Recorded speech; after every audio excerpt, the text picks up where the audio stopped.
This is Kim Perlak. Cheryl Bailey. David Fiuzinski.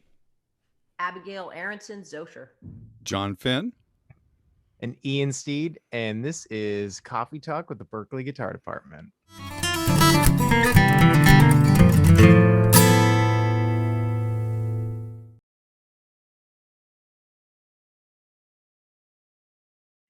Welcome to our special edition of Coffee Talk. This is a bonus episode specifically for those of you who are doing placement auditions coming into Berklee, which are also called ratings auditions when you redo them. And thank you all for being with us today. We've got Cheryl Bailey, Assistant Chair, as usual. Hey, Cheryl. Hey, coffee time. Coffee cheers. We've got Ian Steed, as usual, our Senior Coordinator. Hey, Ian. Hey, good morning, folks. Here's my See- coffee cup. I think we all need to hold up our coffee cups. Yeah, and we've got, that was John Finn. John Finn, a professor of guitar. Hey, John, welcome. Oh, hi. Thank you. Yeah, welcome.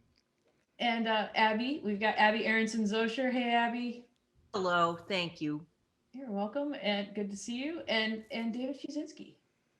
Hello, Java time. All right. So, Abby, what are you drinking today? What kind of coffee do you have? I am having Twining's English breakfast. Ooh, very nice. It's John, not really coffee. I indirectly said it's not really coffee. that's okay. You could still be on Coffee Talk with tea. John, what do you got? Oh, mine. So mine is is the exclusive Stop and Shop variety. It's it's called Morning Joe. I think it's made by the Starbucks company, but it is whole bean coffee. I actually have a bean grinder, although I haven't gotten all the way to roasting the beans like Cheryl. But let's say I'm working up to that. I love that. I can Yeah. hook you up. I can hook you up. Yeah. So that's yeah, Wait till definitely. we're back. Wait till we're back on campus and we've got that rolling. Yeah. What about you, David? What do you have this morning? I actually have this organic kind. I can, the fridge, I can pull it out if you want to see the brand. No, that's okay. We'll get in touch with you later about that. So everybody's fully caffeinated. I know Cheryl and Ian, you're fully caffeinated from earlier, and so am I. So thank you all for being here, because I think ratings auditions at Berklee are really important for students, and they also sometimes can be stressful and mysterious in feeling. And so we're glad to have you here. They're also like a myth, there's a lot of myths going around about ratings auditions. When I first was hired, for example, someone said to me from outside of Berklee, they said, that's so amazing. You guys have ratings. How do you do that? With that many guitarists, with 1,000 guitarists, how do you rate them? Like, how do you know the difference between number 498 and number 499? And I said, well, you don't rank them. That's not what a ratings audition is. It's not a ranking system. That's not what this is, right? So I think that there are so many myths out there, and basically ratings auditions are a placement system to make sure that everybody can get in the right ensembles. And also because we have gigs coming in from different areas outside of the college, within the college, studio sessions, performances. It's really helpful to people when they're looking to hire students to see what your reading comfort level is and what your improvisation comfort level is, and so on and so forth. So I think the first question is, there are 4 numbers that average into an overall rating. And let's talk about what the numbers are and kind of how you see them. And we could go one by one with the numbers, how you help students practice to get their skills a little bit higher in each of the numbers. So the first number is, we've got reading, there's improvisation, there's instrumental skills, and there's your rhythm. Abby, what about reading? What jumps out to you? You're a professor of classical music and improvisation, and you work with a lot of songwriters and jazz players. So what are some of the reading things that jump out to you? Is this like a true crimes kind of format? It can be. Or like, because I think that I think I can say here that my readings ever since I was 5, ever since I was born probably, but only tested from when I was 5, has always been the worst thing for me. I tend to go and I tend to go by my ear, and that's just so I've had to work on my reading by using the other legs of my 3-legged stool of ears, brain, and reading, to kind of pull my reading up. The ensemble audition reading examples are clearer than most of the kind of sight reading test experiences I think that we have, because they give you exactly 2 tries. And it's very specific. They give it to you according to they have them all divided up in terms of level difficulty. And you read it once, and then they give you a couple seconds, or and then you read it again. So it's very clear. That would be a really tough thing for me. So I guess I'm thinking of the aftercare quotient here, which is not the prep quotient, but I'm just saying I'd have to be easy on myself and patient. That in mind, for the sight reading part, I would say to do a small amount daily and get used to doing it in the format that they do it, which is count in, don't stop. And that there's 2 kinds. There's a rhythm kind and there's a pitch kind. And I think the place to get examples to practice would be the ensemble department. Or maybe we have some too, but. So I think you brought up a couple good points that it might be good to take a moment to mention, is that there's 2 times that you kind of think about these auditions. One is when you're coming right in, coming into school, you've been accepted, it's your first week on campus, and we're going to place you. So you're going to come in and you're going to meet with a guitar faculty member and an ensemble guitar faculty member in a room. You're going to play a piece of your choosing, and then they're going to ask you to do a few different things: sight reading, going to ask you to improvise, they're going to ask you some questions about your music, and then they're going to rate you in those 4 numbers that I listed. Then after that, you can redo that placement audition as many times as you'd like during your time at Berklee, and they're generally offered at midterms and finals every semester, and I think you can do it once a semester. Right now that we're remote, they happen during week 10. So everyone who's listening to this, you're actually listening to it on the day we're sending you a reminder to sign up for your ratings audition. And so what Abby and David and John are going to start to do is talk to you about the different categories and like what to expect when you go in. So Abby, I think you just laid out how people feel about reading, which I started with on purpose, right? Because it is very intimidating to some people. And kind of the format, you come in, you see an example, you have 2 tries, and they're listening for 2 different things. David, what in general have you given in ratings auditions for reading? Like what are people looking at? Charts, chart wise or melody wise, and what are the things that you advise students in terms of preparing based on what you've seen and heard? Number one is, as we all know, there's a lot of guitar player reading jokes, and there is a kernel of truth of that. Guitar players are often not good readers. I was one of them. What's very frustrating for a guitar player is to work on your reading but then not be aware of the chord rhythms. That's a whole different skill set. So what Abby said, a little bit every day, that's also really important. It does not help you if you do your reading 3 hours every other weekend. Doesn't happen. What does help is 20, 30 minutes a day. What actually really helped my reading was rhythm reading.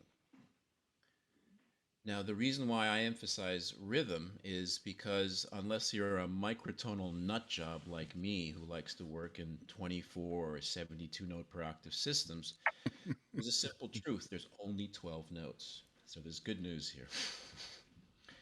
But even in 4/4, just whole notes, half notes, quarter notes, there's hundreds of rhythmic permutations. My reading exploded when a teacher said, read the rhythms first and then much slower add the pitches. So actually, I used to live in Alston. So on the train to and from school every day, I would just read rhythms. And that really helped my reading. Then much slower, add the pitches. And do this without stopping. Another myth about sight reading is it's not so much about precision, it's about not losing your place. The reality being if you're in an orchestra or a big band and they bring in a brand new piece, you can't have someone constantly saying, "Oh, hold on, let's do it. Whoa, wait, let's just one more time." You have to keep plowing through. For the ratings audition, here's a really big heads up. Another thing that Abby said, you get 2 chances.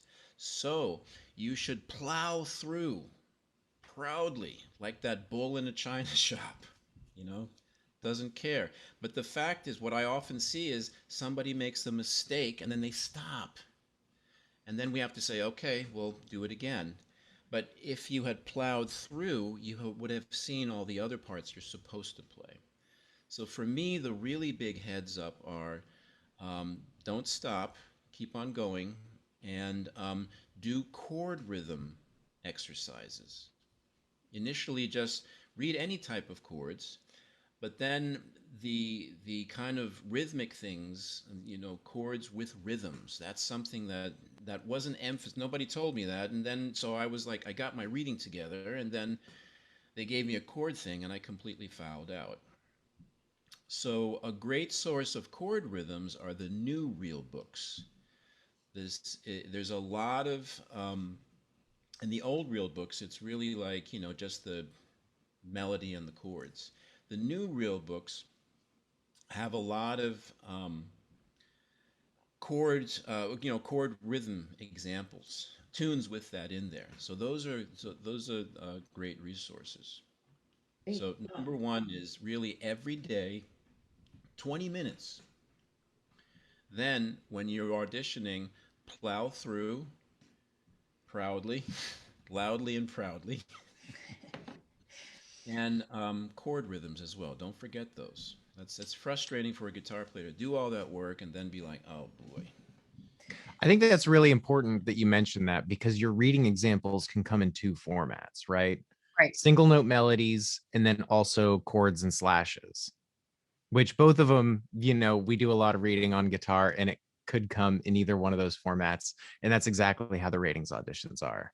They're either going to be chords and slashes or a single note melody.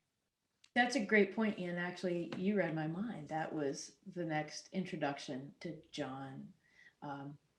Could you talk, as you give your advice, John, could you start by describing, as Ian did, like what are the types of things that people will see when they have to sight read?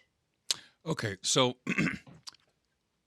I think the first thing I wanted to say about it is that guitar playing and reading, most guitar players, or at least what my first lesson, my teacher sat me in a room. I was 6. He said, "Make your fingers look like a triangle." Okay, now when you do that, that's called a D chord. Now point the triangle in the opposite direction. That's a D7 chord. Okay, and that was like for the first year. That was how I learned how to play guitar. And so I sort of set up this association of you make your fingers make these shapes, and these shapes make these sounds, and that's how you figure it out. And as it turns out, that's a very common approach among many, of course not all, but many guitar players tend to approach that way. We have this sort of relationship with the guitar where it's the logic is nothing like what other instruments do. And part of the reason why that is, I mean, if you think about it, if you want to play the pitch middle C on a guitar, there's 5 different locations that you could do it. And and if you've got four fingers, that's 20 different ways you could play the same pitch, right? So, um, s- so if you're a tenor saxophone player, no matter what key you're in, middle C is middle C is middle C is middle C, no matter what key or what context you're in. So, finding the notes on the guitar is a very different process than other instruments. Aggravate that with the fact that we haven't that we don't initially learn by learning the notes on the guitar, blah blah blah. Then we get to music school. So and a lot of kids are coming in, they've learned on YouTube or they've taken lessons, and reading isn't really a thing. In fact, I have a lot of kids say to me, when they email me about questions about coming into Berklee, it's like, well, do I really have to learn to read? And what I tell them is like, well, you're going to be taking classes with people who aren't guitar players. So, and as they're talking about music, they're probably going to be taking standard music notation and writing examples up on the board. Now, if you can't read it, that creates a little. Okay, so that said, now let's take it to, if we're talking about ensemble auditions and reading examples. I concur with everything Dave said and everything Abby said. When I describe the process of sight reading, doing cold sight reading, I offer a what I call the hierarchy of reading. Which is number one, always know where you are in the music. Always make sure that you're looking at the right measure as the music goes by, because if you don't know where you are, then your chances of playing it right are zero. Second, play the rhythm right. Even if you're taking a wild guess, if you take a wild guess at the notes and play the rhythm right, your chance of playing the right note is 1 in 12. If you do it the opposite way, the chances of playing it right are much further remote. So, I want to really sort of underscore what Dave said. That was beautifully articulated.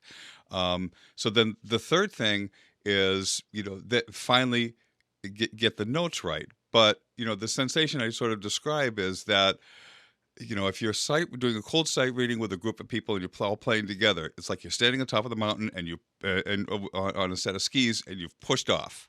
So once that happens, you're getting to the bottom of the mountain. Now, so then from there, it's how gracefully are you doing that, right? Either way, you're going down the mountain. So, I love um, so those are the kinds of things that that sort of come up on that. I think now, in terms of real world sight reading, there are very few situations that you're going to walk into a gig and somebody hands you a piece of music and they go, you know. But it is important, I think, to learn how to effectively read, because it's really just an expression of how quickly can you learn a piece of music. And if you're doing it professionally, you want that skill to be more or less transparent. You want to be able to show up and sound good and be able to solve the problem without any cues from anybody else. So the more effectively you can do that, the more you work, right? So but one thing that's often really not discussed is the chart gets put in front of you. Then the next question that I always ask is the chart written by somebody that understands how guitars is written? So boy. am I going to have to interpret what I'm reading, or can I just play what I see in front of me? Is what I'm looking at trustworthy? Which is kind of unique to guitar. It looks like Kim wanted to say something. I do, because I think that's so true. And so what we're trying to do here with these auditions is put something in front of you that we know you can read, so that you're prepared for the times and when you don't know what's going to happen. And I think Abby and I are from a tradition where you will walk into a room and people will drop something in front of you. And Yes. then that's where you find out that John is correct, that you're not really ever sight reading, because you've had this experience so many times that you kind of know what to expect. And so one thing that I think is really helpful is, as you're practicing these materials that we're going to direct you to, that you train your eyes to look ahead, like the way you do when you're reading a book. So when you push off the ski slope, or when you're going to plow through the example, like John and David said, which is so smart, you're looking ahead and you can see the tree ahead of you. And you know that that tree is an E on the fifth fret of the second string where you have your hand in the fifth position. Like you kind of see ahead. Where's your low note? Where's your high note? Where do you have to put your hand so that you choose the location of that fingering, as John mentioned? If you have different choices, you're going to choose one where you can grab all the notes. And that's where the preparation comes in. And so I just want to, there's so many things to think about, and everything you're all saying is so valuable. And I just want to remind everyone that what's going to happen is you're going to walk into that audition room and you're going to get a melodic example, as Ian said, and then you're also going to get a chord chart, and they're going to want you to read that. You're going to want you to read the chord chart, and they're going to want you to read that notated melody. And so that's what you will be seeing regardless of your style. And now we can talk about a little bit, like, for some people, oh yeah, like reading a chord chart is not a big deal because they do that all day. For other people, reading a notated melody is no big deal because they do that all day. You could give them counterpoint and they could probably read it.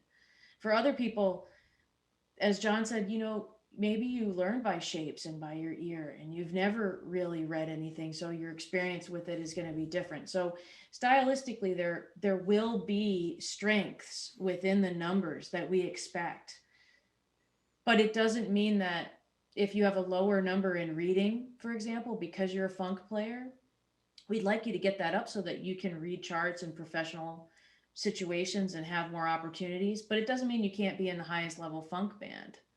Mhm. But if you want to be in a classical ensemble, it'd be really good to make sure your reading is at a higher level. But then your improvisation level might be lower. So it's not a judgment about you. It's just a placement tool for your skill set that will help you be in the right place as you're getting all of these skills higher. Hey, Kim, also too, and I love what everybody's saying. I often like to think about those ratings as a benchmark.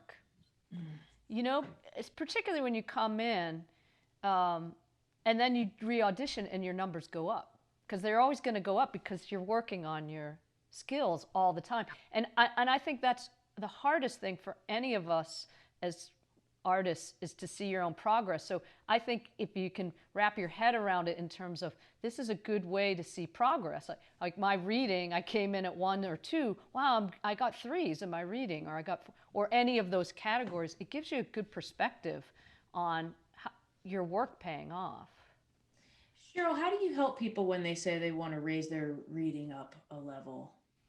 What do you advise? Yeah, I mean, everything everybody said is really true, and what Fuse was talking about is reading away from the instrument. Because if it's not clear in your mind, your brain is what organizes your instrument, and if it's not clear there, it's not going to instantly happen. So I find, if you have a commute, like that's a perfect time. You commute on the train, or you take some time away and you could do air guitar or whatever. But I think it's that process. And also going slow. You don't have to read it at tempo right out of the gate. So take your time where you can really relaxed and you can understand what it is.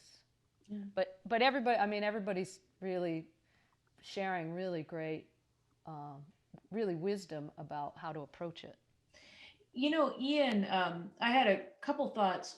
One is that Ian sends out reading examples for practice for the proficiencies every semester, about 2 weeks before final exams. And those are written by our colleagues, Mike Williams and Jim Kelly and Rick Peckham, who are professors in the guitar department. And those would be good resources for everybody to hang on to, right, Ian? Like if they collected all of those, and I believe we are in the process of collecting them and trying to distribute them to you for practice. But those would be good practice resources, I think. And I'm wondering, like, if you could share just your perspective on that. And then you're the person who's most recently done a ratings audition out of this group. So what was your reading experience? And do you think those kinds of charts would help?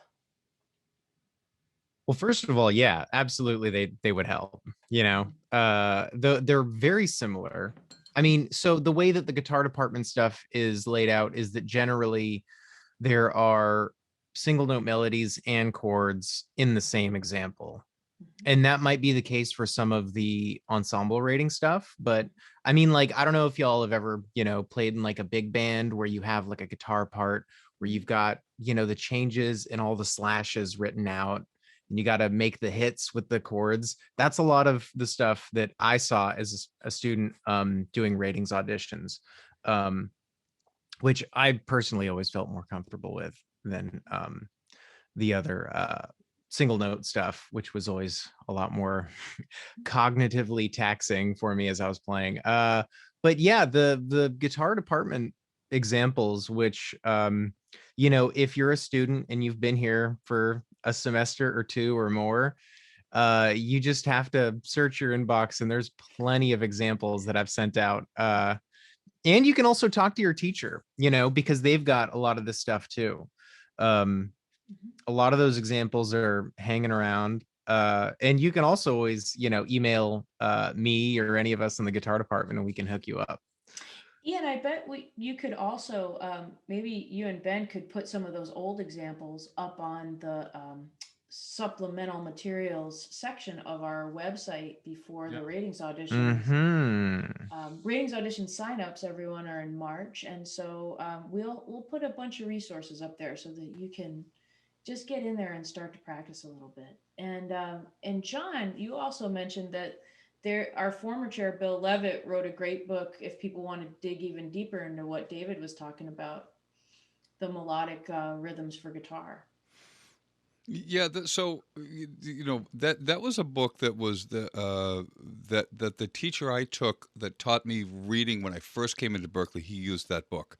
And what's so great about that book is that if you open the book and you've got page 9 on the left hand side and page 10 on the right hand side, page 9 will have a series of one note exercises with like different combinations of rhythms on it that you would, and all the exercises would just be, you play a G note, and then just be a series of rhythms, and you would just kind of cycle through all of those rhythm exercises on the left hand side of the page.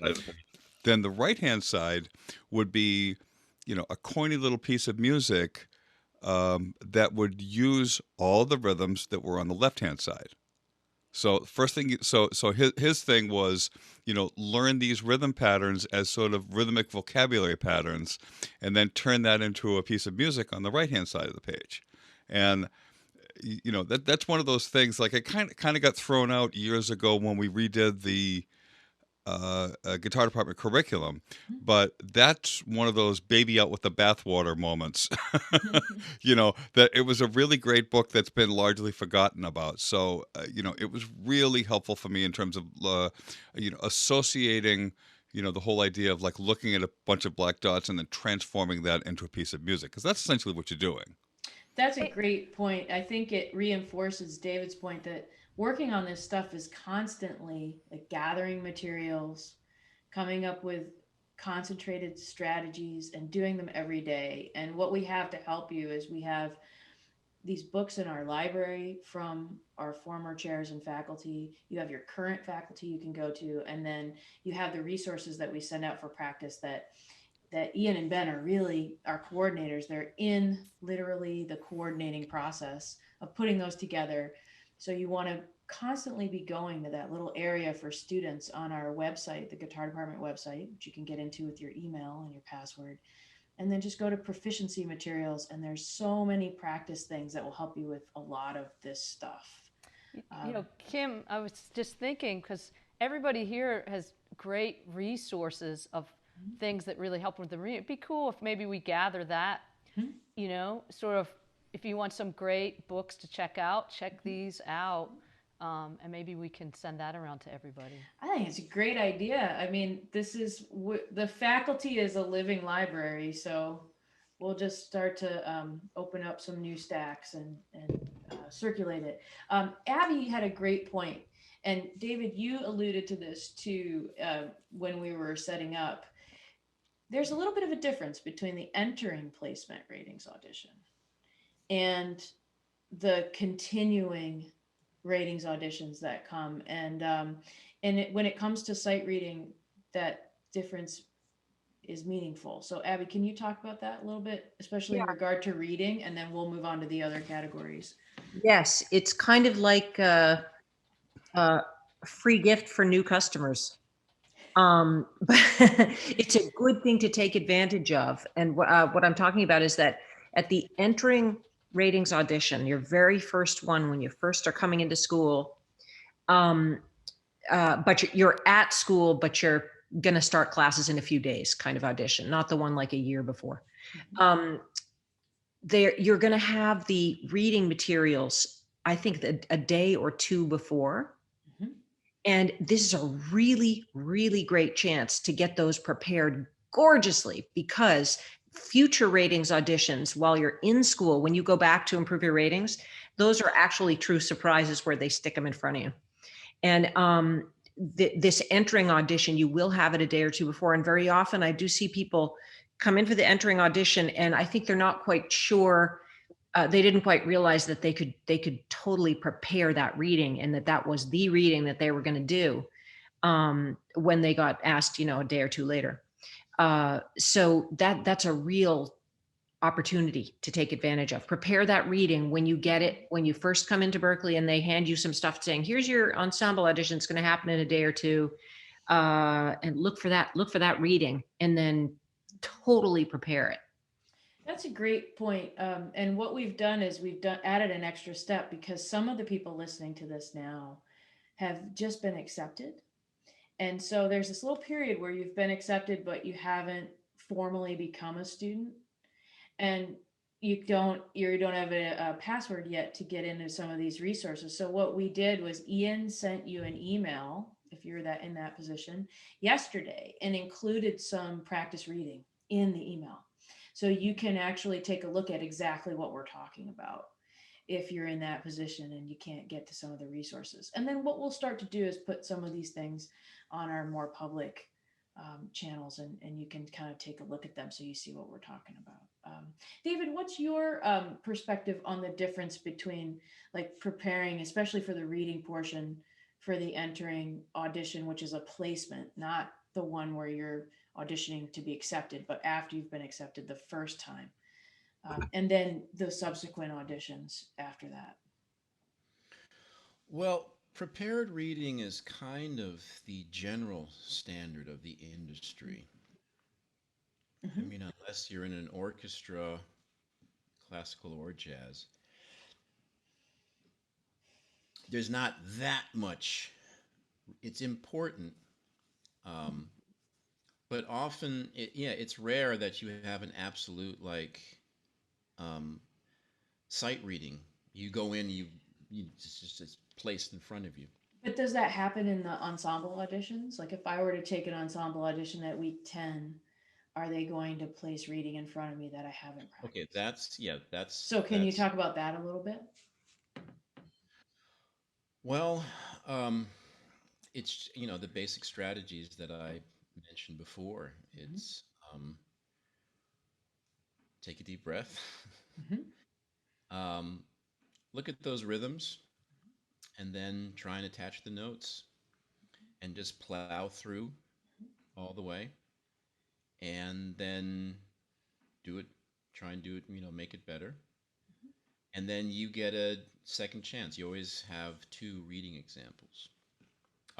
Unless you just completely fly through one, and then we can tell, oh, we're gonna go to the next, we're gonna give you then harder readings, but that, which is good because you've already been bumped up. John, what do you say to students who say, look, I'm a rock player? Or if you have students who are studying with you, like, I'm a classical player, I play bluegrass, like, I can't read jazz charts. Like, what if they put a jazz chart in front of me? Like, what's your strategy? How do you help them strategize? And number one, does that happen sometimes? And number two, like, what do you tell people to do when you're on the mountain and you've got your skis, and then all of a sudden the mountain turns into all the things you are? Okay, so yeah, every like I'm going to say every variation of that has happened to me, but um, I, uh, I mean I think the first thing that I tell students is that look, like if you've been learning on YouTube and you're looking at YouTube and you're looking at the internet, you know most people will say, well, guitar players, we don't read. That reading is like kind of that's kind of for like the old people. It's not something that we don't do that anymore, you know. And I think the truth is that I think what happens is that people who are learning how to play guitar are sort of exchanging information on YouTube and the internet and trying to do the best they can, to help each other. Okay, and I think that the number of people who can actually play guitar and read is much smaller, and those people aren't necessarily posting on the internet about it. So, and again, this is just an opinion, but my point is, I think that there's a lot of misinformation out there about whether or not learning to read is even a good idea, right? But um, what I often tell students is that, like you might be, a jazz playing classical guitar player right now, but you don't know where you're going to go later. And I think that if you don't learn how to read, it's the same as deciding to live in the United States and never learn how to read English. You can do it, okay, but I think your life gets more complex and more difficult and more inconvenient if you don't. So, Yes. um, written music is a common language that musicians, not just guitar players, but musicians use. So, the question I often ask students is, do you want to be a guitar player who plays music, or do you want to be a musician who plays guitar? So, Now, think for about it from that. Yeah. reference, So go ahead. you are a rock guitar player who also plays with the Boston Pops. Yes. So you do read Yes. like So a I'm monster. Well, Yes, I like wouldn't say. Okay, so I'm going to tell you. I'm going to tell you a quick little story of something that happened to me. Typically the Boston Pops rehearsals happen weekdays. You typically start around 10:30 in the morning. Okay, Mhm. so and I live about an hour and away. So about 9 o'clock on a Tuesday morning, I get a phone call. Hey, John. Listen, we got a rehearsal that starts this morning, and we kind of forgot that there's a guitar part. Can you come in and play on this rehearsal and play on tonight's concert? And it's like, well, okay, I don't know what traffic's gonna be like. I'll get there as soon as I can. So, so they say, okay, well, just get here when you can, and then, so I jump in the car, drive down to Symphony Hall, open the door, put myself on my chair, and then Keith looks over and he goes, "Oh, John, oh, good, you're here. We can play that piece now." So I opened the book, and it's 16 bars of classical unaccompanied solo guitar, just me for 16 bars. Mhm. And I looked down at it and I looked back at it. I said, "Man, I'm so sorry. There's no way I'm going to be able to do that right here and right now. Mhm. There's no way." And he kind of goes, "Okay, play something in the key of B minor for 16 bars that sounds vaguely classical for now." Yeah, so that's a good point. So this is such a great discussion, and I just want to bring it back to like real life versus what the students are going to be doing, because you want to get those things closer. You want to be honest about everything you're doing professionally. Well, But I also want to say, what if you walk into an audition for Ensemble and you get something stylistically like that you don't expect in that moment, instead of saying, because the difference I think between that professional situation is you can't waste the conductor's time, and you're going to right. say, how can I get through this for you to get you what you need, and then if you need me to play on this, I'm going to need more time. In an audition, when you're in a different type of environment, how do you approach that example right then so that you can, just show some of what you're doing? And then Well, I'm going to ask Abby a different question there. okay, so the reason why I told that story is because I think it's important to know where your limitations are. Right. You know, meaning that like if if you go into an audition, somebody throws something at you that you know that you can't do, then you just can't, look. I know, because I think it looks worse if you try to pull it off when you really know you can't. If you're kind of short of that, then I think you sort of approach it by sort of owning your own abilities and just focus on what can I play that's going to sound good with what they're doing, because and that's really the mission of the ensemble department, is to teach people how to play together and to sound good together, and only a portion of that has to do with being able to decode the black dots that are in front of you and transform that into music, you see. Okay, that's So great. yeah. So it's okay. First of all, say I'm a classical musician and I walk into the ratings audition and I'm terrified that they're going to put that Right. jazz chart in front of me. It's okay first for me to say, I just want everyone to know I'm a classical musician and this isn't my strength.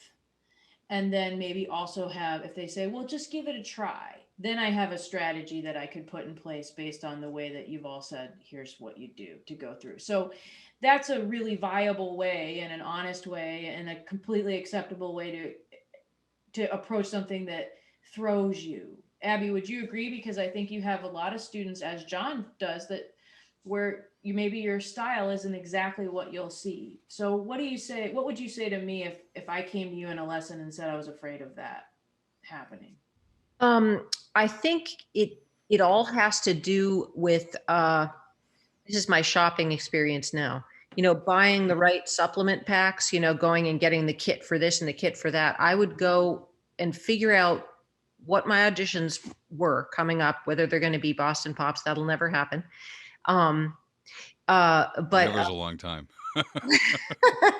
or whether it's going to be for an ensemble audition at Berklee. And if it's for an ensemble audition at Berklee, what I'd do is I'd try and get a bunch of that material, like what you were talking about having available, and also the ensemble department website.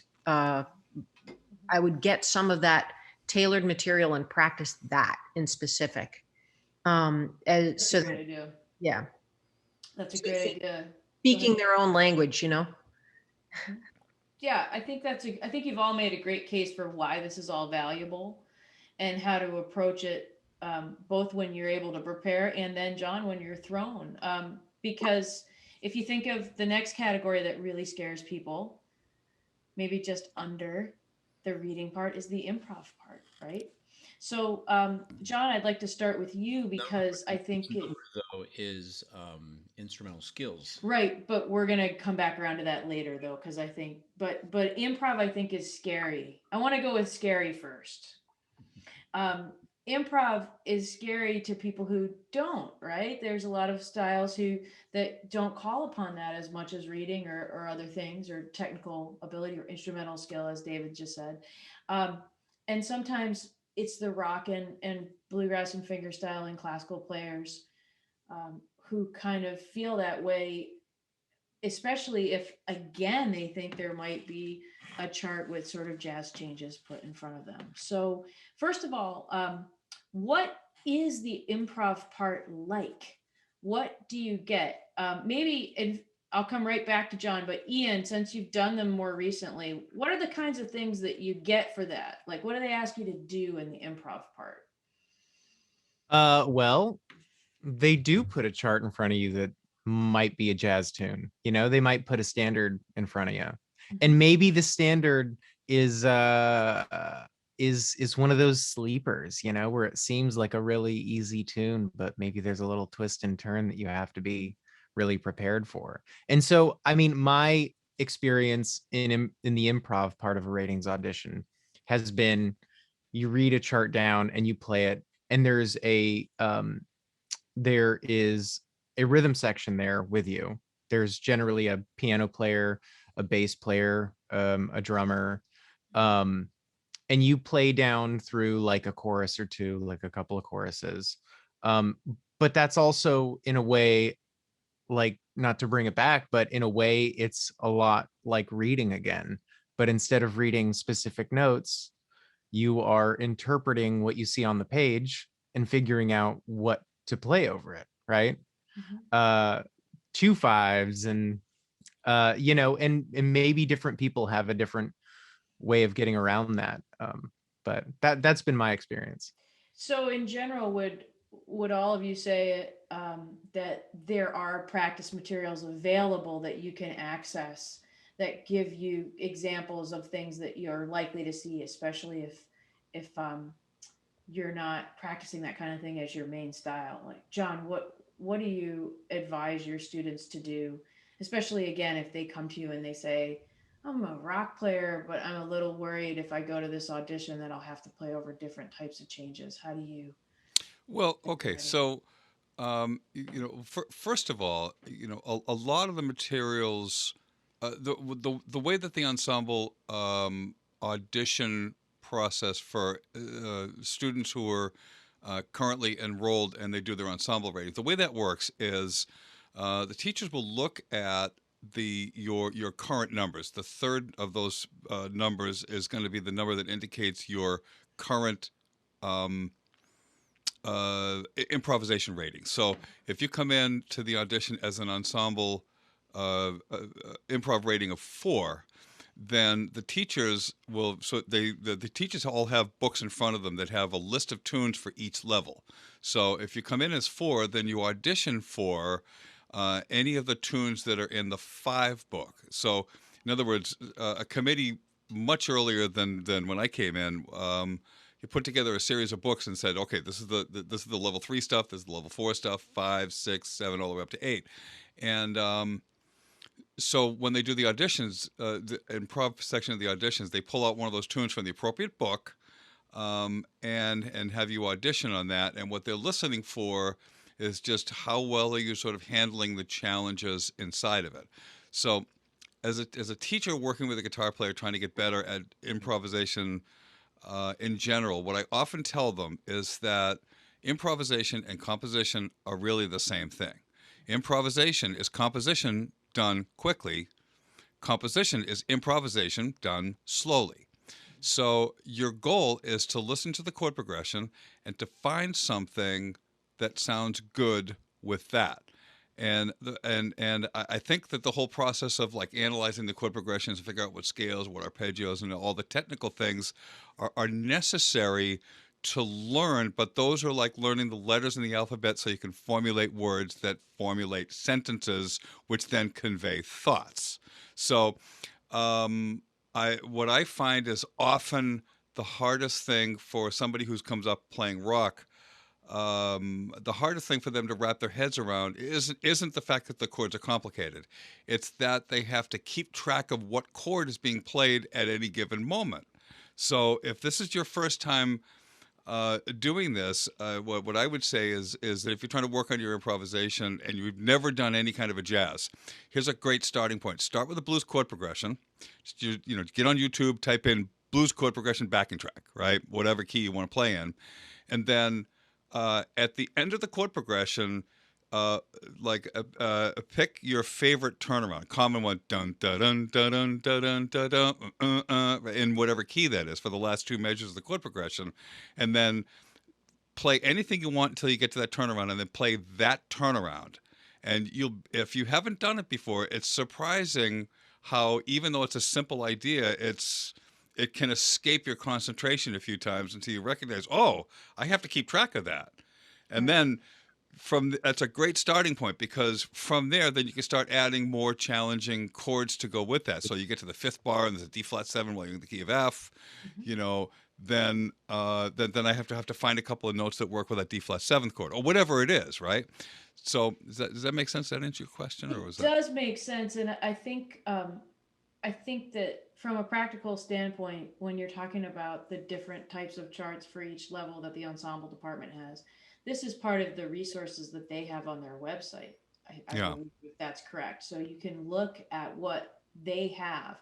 And then also, you all as guitar faculty are aware of what is being given in the ensemble audition. So this is another good way to say, like, okay, don't panic because you're not going in the dark. You can ask your teacher, and there are resources available. You can actually see in advance, as Abby was saying, you can take a look at what's going to be put in front of you. So it doesn't have to come out of the sky for you. And then here are some great techniques from John. And now I'm going to ask David just to, what are some of the things you can work on outside of your lessons and kind of work on this skill? So David, what's your perspective on the improv part, and how do you have your students work on it? Well, there's two things. You want to be prepared on the one hand for Berklee, but also I always try and look at the industry, the music community, as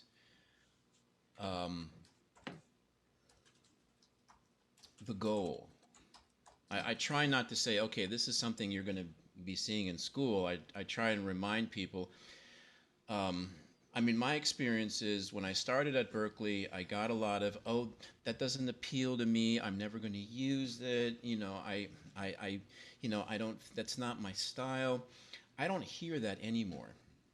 With bands like Meshuggah, players like Steve Vai, Animals as Leaders, Polyphia, I mean, more and more, there are guitar players out there who can play clean, they can play dirty, they can pick, they have classical, finger picking chops.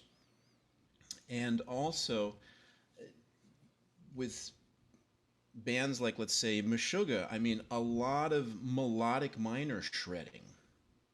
No more of like, yeah, okay, I just want to be a rock player and all I need is like Dorian and Phrygian and maybe Phrygian major or harmonic minor. That's over. I kind of make it clear that you don't have to like trade your your black guitar shaped like an axe. You don't have to trade that in for a hollow body and shave your beard and get a tie and suit. That's not what you do. But you need to be aware of the fact that I mean I have students bringing in whole tone reggae things in odd times, prog metal stuff in all sorts of modes. They need to be the thing about jazz, and I want to be very careful because I hate jazz snobism. But there is a large, no, not large, there is a larger amount of chord colors that you get to improvise in. And that's being applied more and more in other styles. Now, prepare for that is ask your teacher. And what I do is, I mean, I'm kind of like a jazz guitar player that doesn't want to play jazz. My band Screaming Headless Torsos, it's not really quiet dinner music. So I have a lot of groove examples that are outside of minor 7 dominant and major 7 chords. So I help them get ready to groove over whole tone and diminished, get bluesy with Spanish Phrygian and all that kind of stuff. But So hey, David, I actually had you were making me think because you are an adjudicator of these auditions. So when you see someone who comes in that they don't have a language, like they're not bebop language or post-bop language or whatever, but they can play and they're open, because the improv is, again, back to somebody was saying, I think John was saying, it's creating melody in the moment. It's right. So I mean, I think maybe that's the thing. When you hear somebody, they don't have that language of a certain era of jazz, but you can tell that there's that spirit of improv, of going for stuff. And because that's what you want to think about in an ensemble. This person's going to be able to go in an ensemble, because it's not necessarily just playing that language. Like, how do they, oh, we're going to throw this out, we're going to bring this out, let's have fun with this, let's be courageous and fearless with that. Yes. So, I mean, I'm assuming that that's part of all of your assessment when you have a student coming in. You can tell this person isn't a bebop player, but they can play their instrument and they have that sort of fearless, hey, let's go for this, let's try, let's just create some melody. Because there are ensembles at Berklee where that's you know, like for instance, your ensembles are, you know, would have that. I mean, I could think of even Abby's ensembles or John's situations where just that spirit of improv, of let's create something, I think is more powerful. Would you guys all agree with that? Like, it's not, oh, you know every Coltrane lick, but you are willing to go into this situation and create something melodic. Well, that's what I wanted to address. First is you want to try and be more open-minded and get your teacher to, expose you to a lot of different ways of playing. Now, in an ensemble audition, I mean, I can only speak for myself, but in the situations that I'm in, especially when a player comes in, we look at, or we actually ask their preferred style. Mm. So if they say, yeah, jazz fusion, yeah, it's going to be a jazz piece. But if they say anything else, we choose, let's say, a straight eighth. So they don't necessarily have to have that language, but they can still attempt to improvise. And I say, hey, at a reasonable level, you can use distortion. Mm-hmm. Play the way you play. Show us. Also, if this was climbing and they can barely make a boulder, we don't put something in, we don't put Mount Everest in front of them. Right. So That's if important. if they're a blues player and they say, "Hey, I'm a blues player," yeah. So if they're that's like a rating 1, 2, 3. My benchmarks are rating 3 is like a solid blues player, doesn't get lost, has a good feel, has a nice amount of blues vocabulary, but they can't play over changes. Level 4 is simple changes, and what I recommend for non-jazz players is to check something out like the Chicken. It's a total groove tune. It has long passages of seventh chords, and then they speed up. So you have to, uh, for my non-jazz players, that's often an entry for them to play over changes. They're all seventh chords, but they're not in one key. So if this blues player can handle, let's say, level 4 stuff, so my benchmark for level 4 is somebody, they make the changes. It's not pretty, but they make the changes. Level 5 is they can play those chords and it's very, it's smooth. Level 6 is where they're doing in the moment simple, that's more difficult now, melodic development. But for players who are non-jazz, we put something appropriate. It's not like, oh, you can play over jazz. Okay, now we're going to do giant steps or something really difficult. Right. It's going to be some kind of straight eighth. I mean, we're not allowed, not that I even really remember. I mean, the day I can remember all the audition materials, the day I'm tired. Yeah, this is. Oh, go ahead. Yeah, I was just But- going to say, that's what you just said was really helpful, I think, in terms of students thinking about that. You can come in and say your style, and that you guys are like seasoned pros at this in terms of listening to a student and assessing all this stuff to put them in the right level. So, And also, it's really important what you just said about the number system is not a judgment, right? It's like within improvisation, there are different harmonic considerations that you take into account when you're in an ensemble situation at Berklee. And so the way the numbers are used is to let people know how comfortable you are with a different type of chord change, like playing over different types of changes. And so you could be an incredibly great rock improviser, and you could say, well, I don't understand why my rating is low. I must not be good. Well, no, it doesn't mean that. It just means like that's the placement tool that we use for those types of ensembles for that category.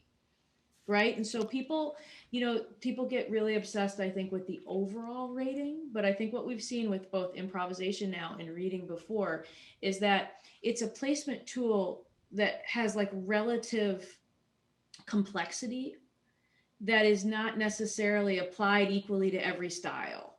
Right. So it's very possible that it's okay from a judgment standpoint that your improv is at a 3 if you're a rock player or a classical player, because that's what's required of what you're doing. And your reading might be an 8, right? or it might be a 7 or a 6 or something higher, and you think, and if you want to bring that improv up, that would be fantastic, because it will only help you in the long run to understand how to create melody and spontaneously compose over different chord changes. And that's something that you will work on, that will help you in the long run, and may not also be required for your main style right now for what you're doing. So I think that everyone has to understand that it's a placement tool. Abby, is that kind of how you think about it? Because I'm betting with the students you see that improv is kind of like, it's like the flip side of reading, right? It's uh I have and I think we might all have some of these, some by audition ensembles. Mm-hmm. And that's where an ensemble has specific skill sets that we use in it that aren't really represented completely in the auditions. And that way they just, leave it up to the individual teacher, and you have auditions. And I think that's an important kind of nod to the fact that you shouldn't, you should, you should take these ensemble ratings numbers that you get and use them as oh yeah, I'm low on my vitamin B. Does that matter? Yeah, okay, I'm going to add. Okay. But don't use it as a merit assessment of your talent or your ability. Use it only as oh, okay, I could build this up if I want to address that. And they're all pretty darn good to address. But the by audition ensembles show there are other areas, and also there's people that graduate that are incredible players that don't have high ratings.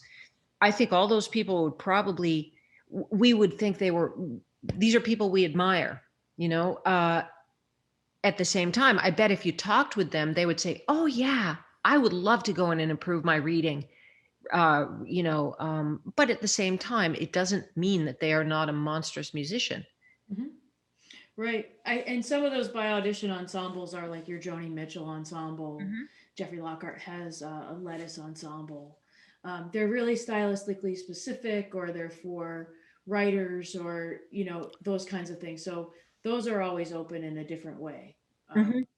And I want to go back, David, to something you said about that John also mentioned about composing in real time, and about the way that you play something is really important, because I think that feeds into another category which feels a little nebulous to people, which is your rhythm, like how that is judged, and what are you listening for when you're listening for rhythm in the ratings auditions, David?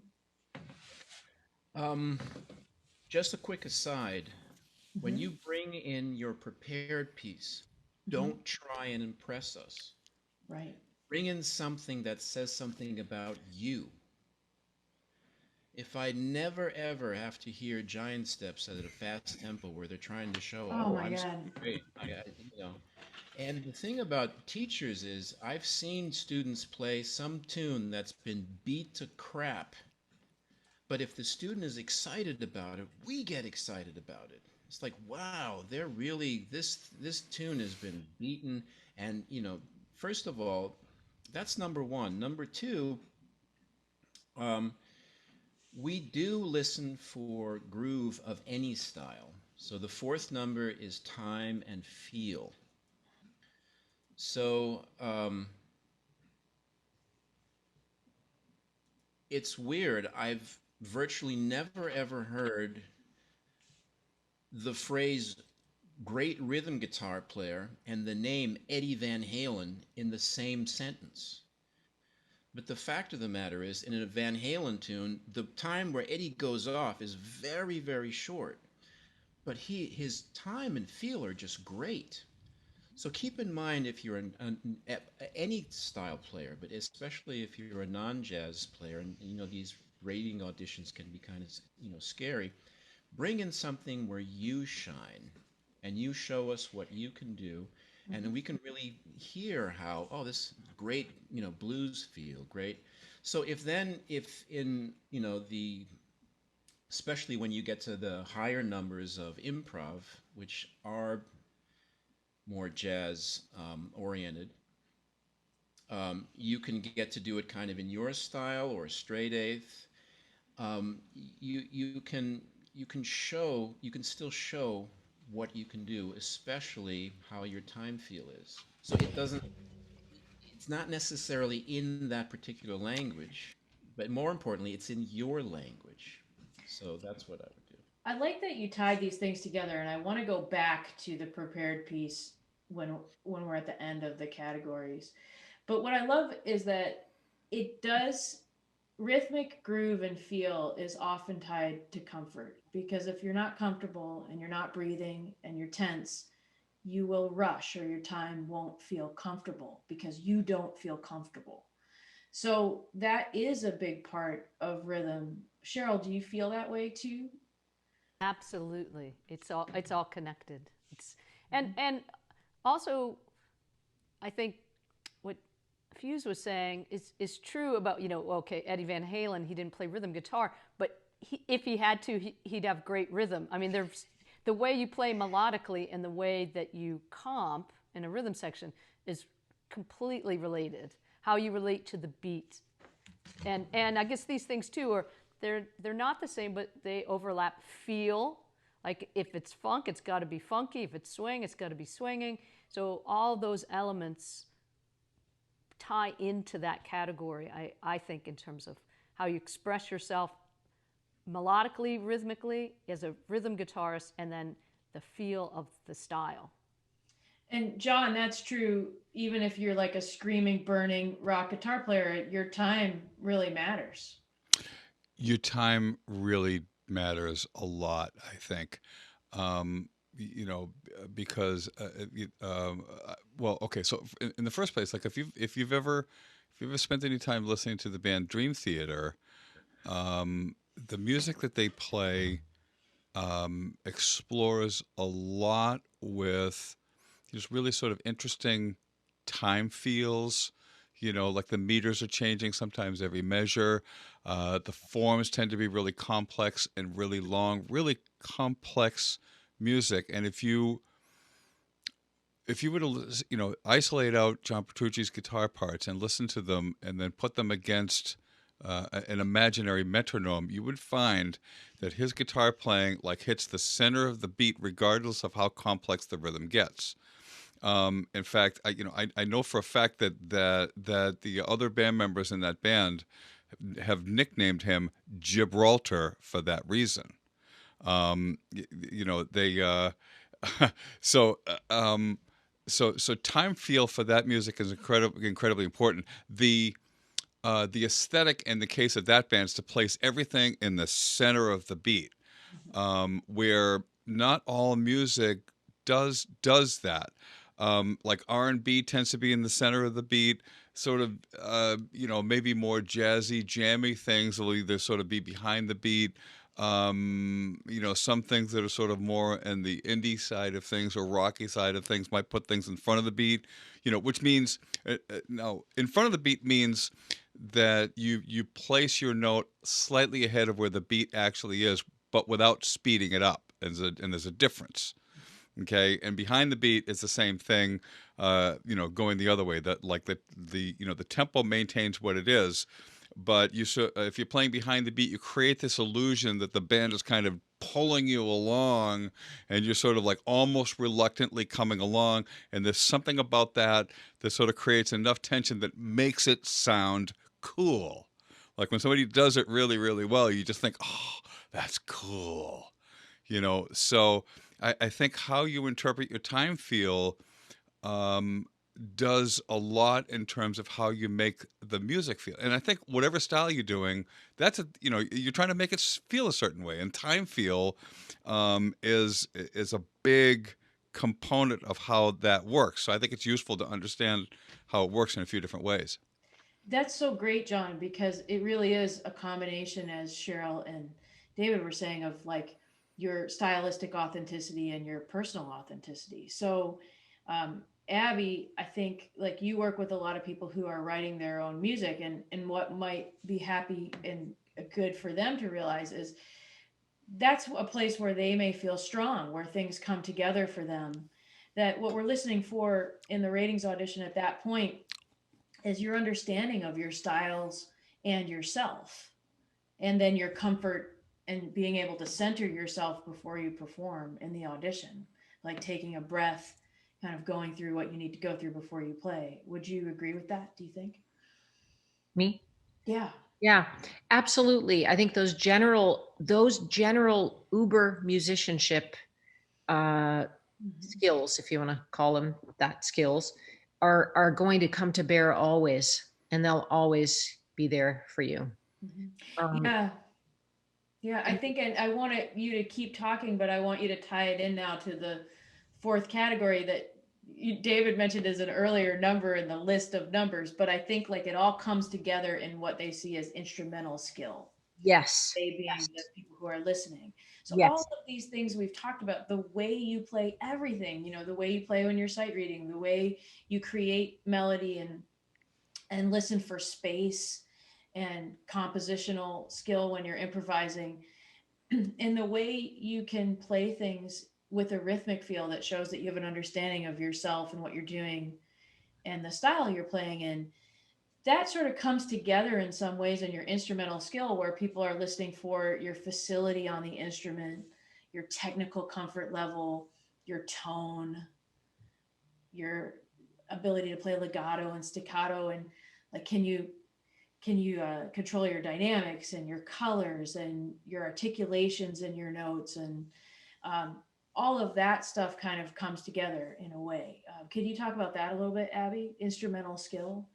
Yes, that number is it's a wonderful, and probably, I mean, well, all the numbers are important for specific things, but that's a very, very important number because it has most of the room for individuality in it on the tests. The sight reading examples are very specific. So, if they give you a particular sight reading example, it's going to be your number that you get on that is going to be related to that sight reading example and not how you might do on a different style of sight reading or something. But this instrumental skill is a place where auditioners can get all of that mojo stuff, everything, all your general musicianship skills in on the picture. David, what do you listen for when you're specifically putting that instrumental skill number on that page? Um, for guitar players, we also ask them to comp. So we can see, oh, are these just basic triads, or even if they are seventh chords, are they only root position chords? We can see what kind of chord vocabulary they have. So even if somebody, doesn't do well for some reason, let's say on their improv or so, we also have them comp. And I've seen cases where someone didn't do that well in their improv, but they demonstrated a high ability of understanding the instrument. So their instrumental skill number went up anyway. Right. Right. And just as an aside with rhythm, again, choose a piece that makes you sound good. I've seen uh, auditions where someone completely messed up their improv, but in their prepared piece they have a great feel, and we've bumped up their time feel anyway. So with the instrumental rating, it's for guitar, so it's chordal vocabulary, um, kind of like the placement. Mm-hmm. So it's a little bit nebulous. That should be feel, but it's kind of, you can see, does the guitar player Right. have more vocabulary, and can they use it in a good way? And how your hands are working there on the instrument. Right. And then also, even if you fail, let's say you don't do well with uh, your uh, your improv piece, so it's something that Cheryl said, kind of go for it anyway. We can, if I can tell, oh, this person has facility, but they're playing wrong notes. That doesn't mean it's they have to fix that, but that's not all bad in terms of their instrumental skills. That again for me would put their number up. That's So great. Yeah. So, John, what's a couple things super targeted you're listening for with instrumental skill? Okay, so with instrumental skill, I actually can give you a really simple answer. Um, to me, the less the person struggles with what I'm hearing them play, and the more transparent their process is, I would rate them higher in terms of instrumental skill.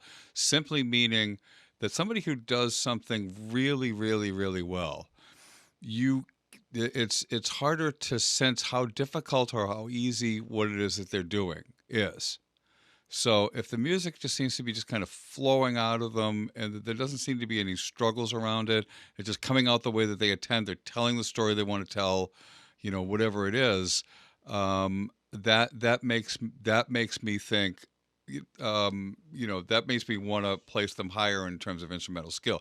Now, of course, when I audition, I'm asking a lot of questions about trying to figure out what they know how to do and what they don't know how to do. This is especially true in an entering audition scenario, because and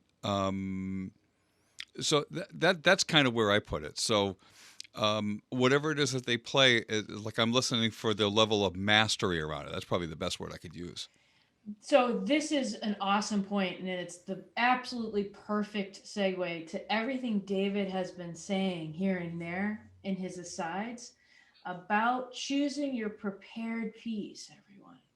And I hope that you see that, like, we start with the things that scare you, that seem nebulous, and it really comes into being able to walk into a room and present who you are to other musicians. And then they can help place you so that then you're in a good educational environment to get better on the skills that feel comfortable and then build the ones that don't feel as comfortable. That could be style specific or allow you to jump to different styles. So if you're listening to John and David and Abby, what they're trying to say, along with Cheryl and Ian, is pick a prepared piece that you feel absolutely comfortable with that allows you to make the most music that you can possibly make. And when you come in and that's your first statement, then you really don't have to worry about what they're going to put in front of you for sight reading and improv and the other parts of the auditions because you have shown who you are. yes, And then they can tailor the other part of the audition to your strengths.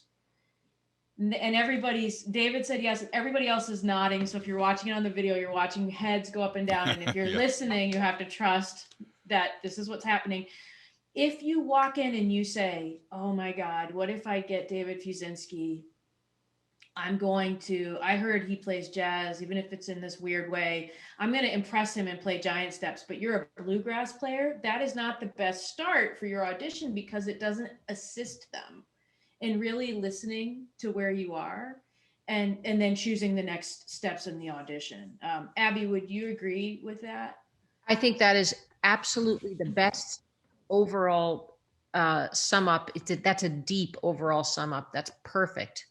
In your prepared piece, your identity as a musician yourself will come through. Let it be transparent, like John said, as much as possible. And then the rest of it can be, hey, vitamin B, vitamin D. What do we need to boost? What will be most useful in this or that playing environment? I think I want to hear everybody's final thoughts in a minute as we kind of wrap up our hour. But Cheryl, this is something that you and Ian and I see all the time, and I just want to take a minute.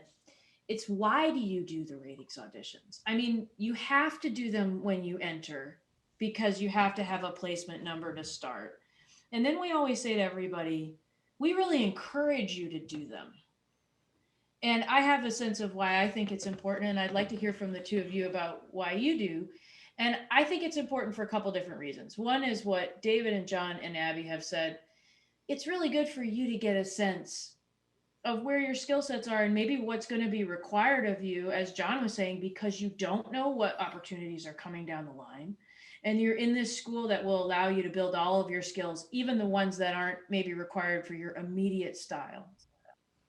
So there's that. There's a personal growth in that way. There's also a personal growth in walking into an audition and developing that skill that John has developed now, where he can walk into a high pressure situation with the Boston Pops, getting a last minute call and looking at a chart and saying to the conductor, this is what I can do right now, and this is what I can't do right now. What do you need for this moment? That's a deep skill set that's not easy to develop, and you get to try it out. And then the third thing is something people may not realize, which is Ian and Cheryl and Ben, who's our coordinator, we get calls all the time from different parts of the colleges, inside and out. And they say, oh my gosh, this opportunity came up. There's musical, kind of like what John experienced with the Pops, but in school. There's musical, there's a gig, there's an audition, there's someone coming through. We need a funk player who has at least a rating of a 4 in this area and this area. If we know you, we can say, oh yeah, get that person. If we don't know you, what Ian's going to do is he's going to go to the database in the registrar's office and he's going to look up your ratings and he's going to cross-reference it with style. And then we're going to pick from the list. And one thing I'll say is that there was an instance once where I saw this in action. Thaddeus Hogarth had hosted this amazing funk performance that was part of a larger symposium at the college. And all the students were invited afterwards to a reception at this nice restaurant across the street called the Capitol Grill, which hopefully we'll get to visit again soon. And one of the students who was like a soloist in the concert had been my student when he was in the 8th grade, like a long time ago. And so he came and sat with me when we were at the reception. And Rob Rose, who was the senior vice president of all the events, he leaned over to me and he said, hey, that young man that's sitting next to you is really impressive. And he was an amazing player. And I said, yeah, he's great. And he goes, yeah, but I have this thing coming up tomorrow.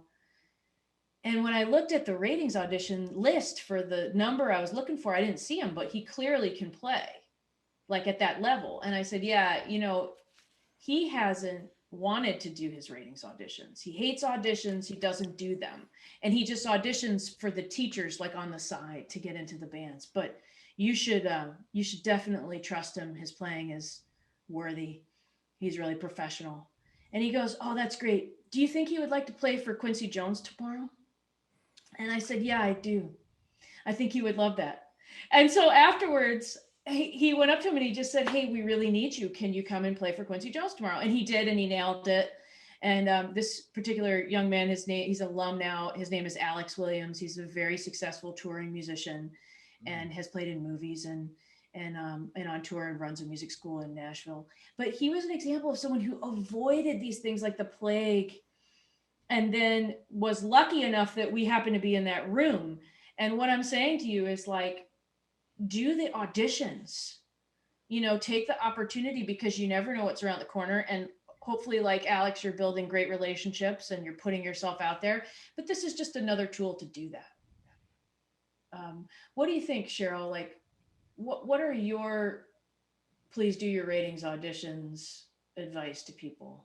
Well, yeah, that was an amazing story, Kim. First is that there's that point of view that I have of it being a benchmark for your own progress.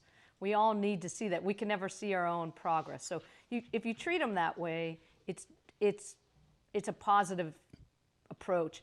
The second thing is your whole life as a performing musician, you are auditioning.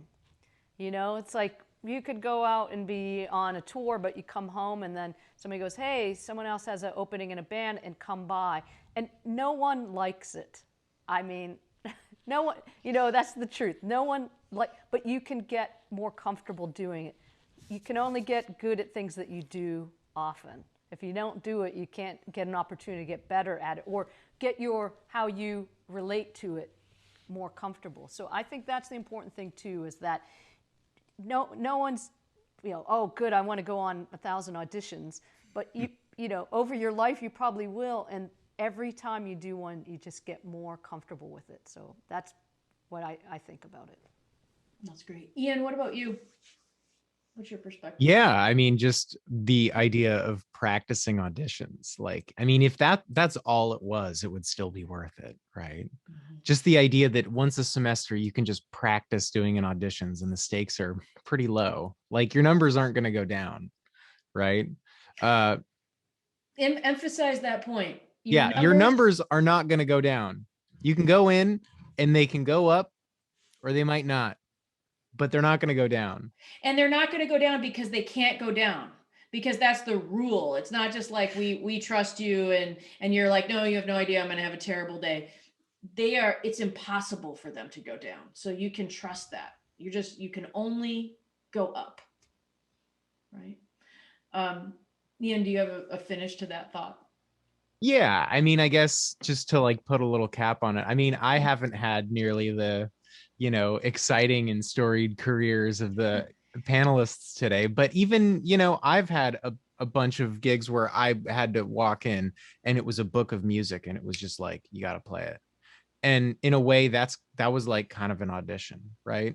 And that's terrifying, but like, I guess, like I said, practicing being able to go in and play on the spot and be cool and be nice still,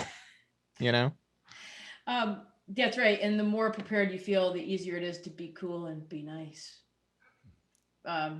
So we're wrapping up this cup of coffee with all of you, and I'm just wondering if you have a one sentence final thought.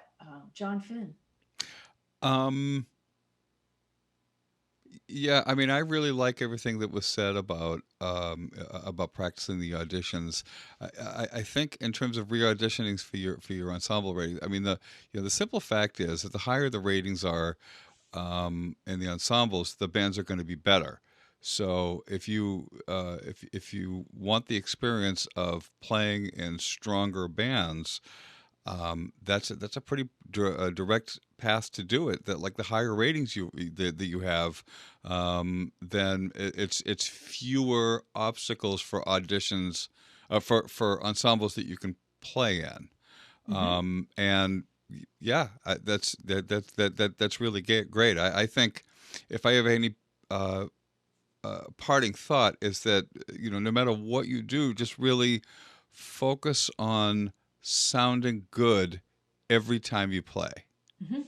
Take care of your music. Your music will take care of you. That's beautiful. Thank you. Thank you, John. I didn't make that up. That was Steve Morse. Oh, well, you said it really beautifully. Thank you. David, what do you have as your final advice for people today? The ratings auditions aren't just there for you, they're for everyone else, and they help us put you in the right ensemble. Nothing is worse than being in an ensemble that's too easy for you or too hard. You won't learn anything. And then last but not least, to drive this point home, few things in life are guaranteed, but you never get a second chance to make a first impression. And I don't have any exciting stories like Quincy Jones, but often we're trying to fill spots in our ensembles. And I need groove players, but if you come in and you're trying to impress and do some, I won't know who you are. Right. So choose something that's about you. Yeah, and Oh, honestly, did we mention that they can bring a piece of their own, even if it's outside of the jazz? Um, that's really important because I don't know if they all know that. you mean a piece of their own to play as their prepared piece? Yeah, so usually Yeah. the player brings something in, and the student and faculty rhythm section plays with them. But they can bring in a play along track, like let's say if it's an Animals as leader tune. I mean, if you put that in front of me, there's no way I can play it. Right. They should know that they can really they can shine in these opportunities. I think that's a great point, and I think before Abby wraps it up, we're going to keep reminding everyone: talk to your teachers, look at the criteria on the ensemble website, because as David said, you can set this audition up to be as successful for you as you can possibly make it. It doesn't have to be this nebulous, scary thing that you're walking into. So I'm really glad you said that, David. That's excellent. Thank you so much. Abby, what do you think?